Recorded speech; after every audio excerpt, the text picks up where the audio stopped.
Assalamualaikum warahmatullahi wabarakatuh semuanya. Perkenalkan, nama aku Kansa Atay Nurul Kamila dengan NPMB 1A0223880. Nah,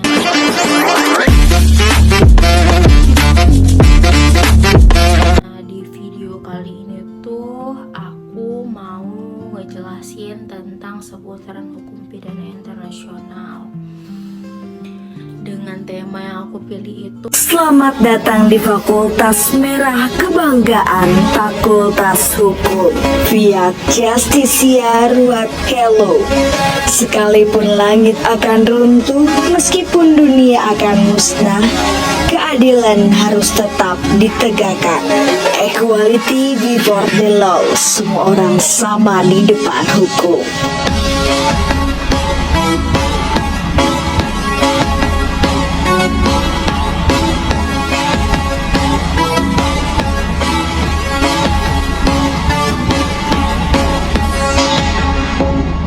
peristilahan, definisi, dan lingkup hukum pidana internasional. Dan sumber referensi yang aku ambil itu dari buku pengantar hukum pidana internasional, yaitu dari Profesor Dr. Romli Atmasasmita SHMH LLM. Nah, dan aku itu memiliki tujuan pembuatan video ini tuh tidak lain dan tidak bukan untuk menambah wawasan diri aku sendiri, namun menyertakan pula ingin membantu memperluas atau membantunya wawasan untuk kita semua yang dapat melihat dan menonton atau mengklik video ini, sekaligus memperlengkapi tugas kuliah aku dalam mata kuliah hukum pidana internasional yang diampu oleh Bapak Asep Suherman SHMH dan Ibu Mardatila SHMH.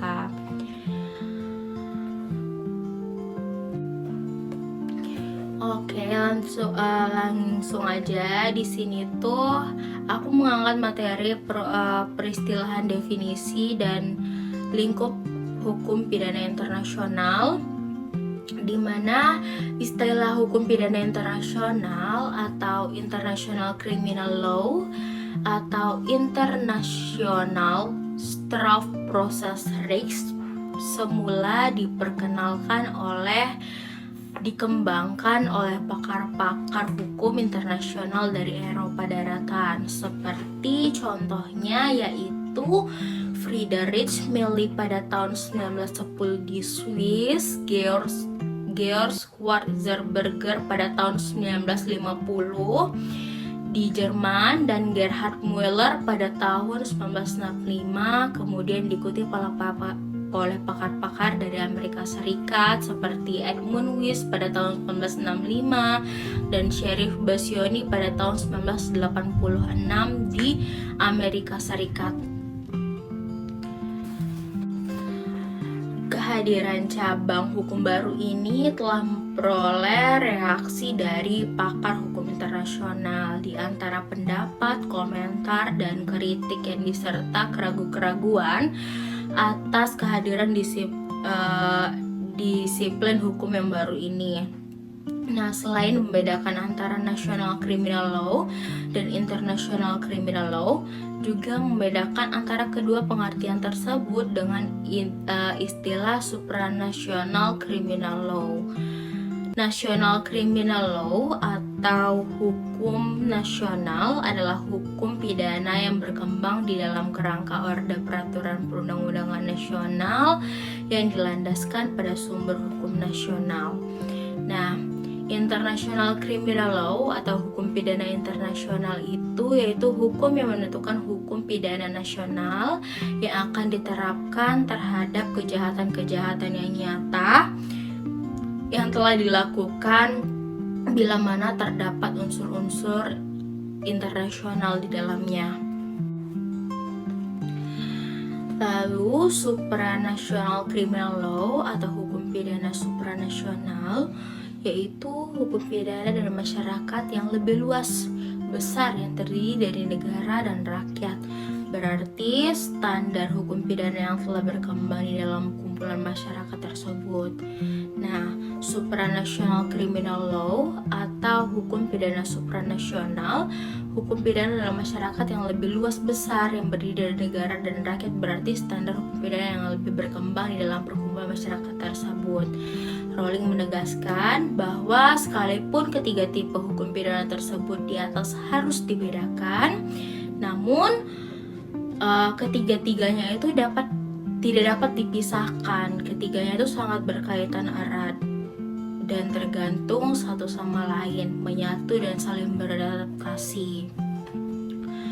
Nah, peristilahan dan definisi hukum pidana internasional itu asal-usul istilahnya yaitu istilah hukum pidana internasional. Hukum pidana internasional itu berasal dari kebutuhan untuk mengatur dan menindak kejahatan yang berdampak lintas negara atau dilakukan oleh terhadap warga negara asing.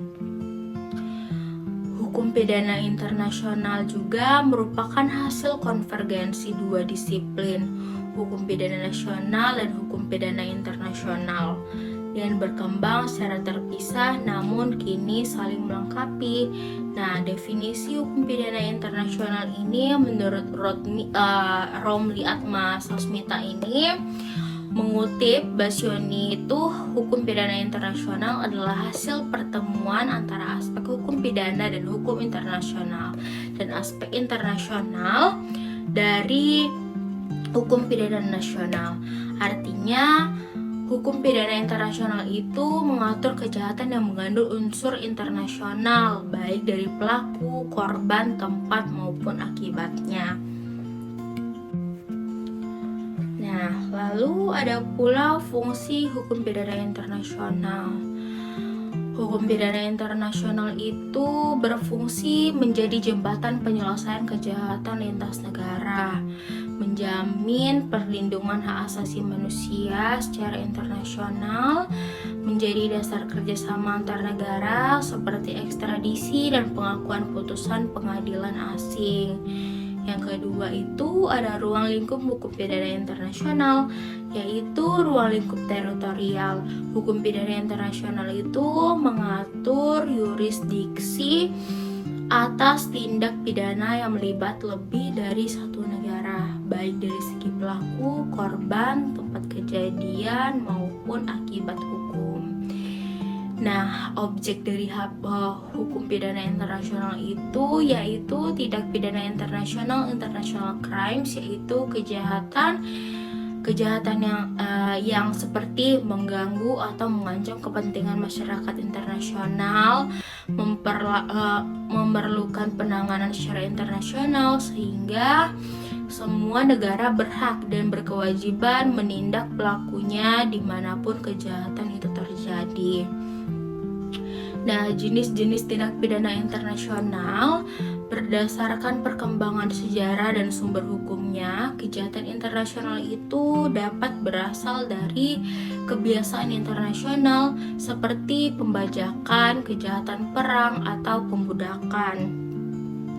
Nah, konvensi internasional seperti kejahatan narkotika, terorisme, perdagangan manusia, pembajakan udara, dan kejahatan diplomat. Perkembangan konvensi hak asasi manusia seperti genosida, kejahatan kemanusiaan. Kriteria tindak pidana internasional menurut Bassioni, kejahatan internasional itu harus memenuhi unsur baru dapat dikatakan itu kejahatan internasional, seperti ancaman signifikan terhadap perdamaian keamanan dunia. Nah, tindakan berdampak pada lebih satu negara atau melibatkan warga negara dan beberapa negara, memerlukan kerjasama internasional untuk menegaknya, yaitu ada pula 3 prinsip dasar hukum pidana internasional. Yang pertama, prinsip non-intervensi. Negara tidak boleh mencampuri urusan hukum pidana negara lain tanpa persetujuan, kecuali dalam kasus yang diatur secara internasional, misalnya ekstradisi tadi. Nah, yang kedua ada prinsip universalitas.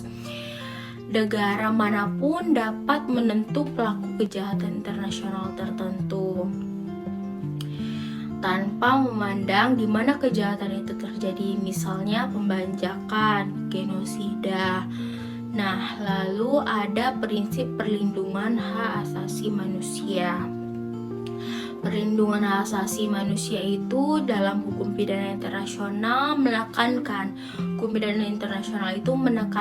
perlindungan hak asasi tersangka dan korban sesuai konvensi hak asasi manusia internasional, misalnya Konvensi Jenewa dan Statuta Roma. Nah, yang keempat ada Mahkamah Pidana Internasional, International Criminal Court, itu ICC.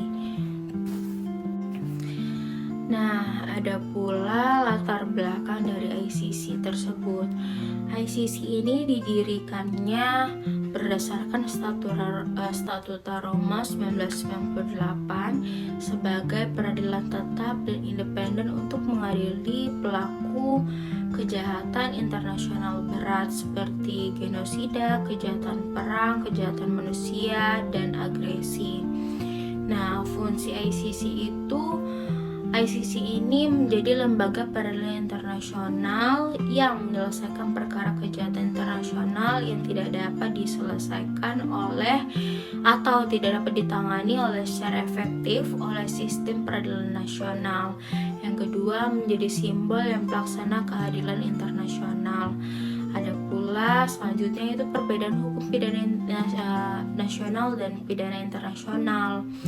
Yang pertama itu dari aspek hukum pidana nasional itu sumber hukumnya undang-undang nasional, konvensi, traktat, kebiasaan interdisiplinary teritorial negara, lintas negara, universal.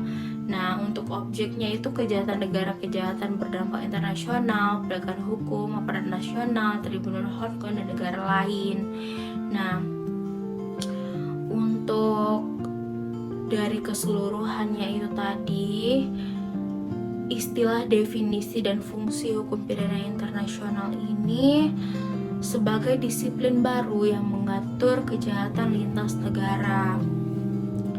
Seperti ruang lingkup hukum pidana internasional yang mencakup yurisdiksi, jenis kejahatan internasional, dan prinsip-prinsip dasarnya. Lanjut, pentingnya kerjasama internasional dan peran ICC dalam penegakan hukum pidana internasional. Perbedaan berdasar antara hukum pidana nasional dan internasional, serta perlunya perkembangan hukum pidana internasional untuk menjawab tantangan globalisasi dan kejahatan transnasional. Itulah materi dan penjabaran yang aku dapat dari bab 2 di buku pengantar hukum pidana internasional yang aku punya dari Profesor Dr. Romli Atmasasmita SHLMM ini.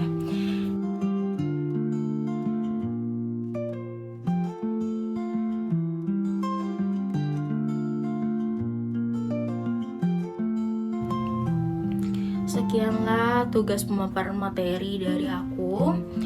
Aku ucapkan terima kasih sebesar-besarnya untuk Bapak Asep Suherman SHMH dan Ibu Mardatila SHMH selaku dosen pengampu mata kuliah Hukum Pidana Internasional, untuk keluarga dan teman-teman aku yang memberikan dan membantu pemikiran positif serta mental aku sehingga adanya video ini. Terima kasih banyak. Wassalamualaikum warahmatullahi wabarakatuh. Bye bye.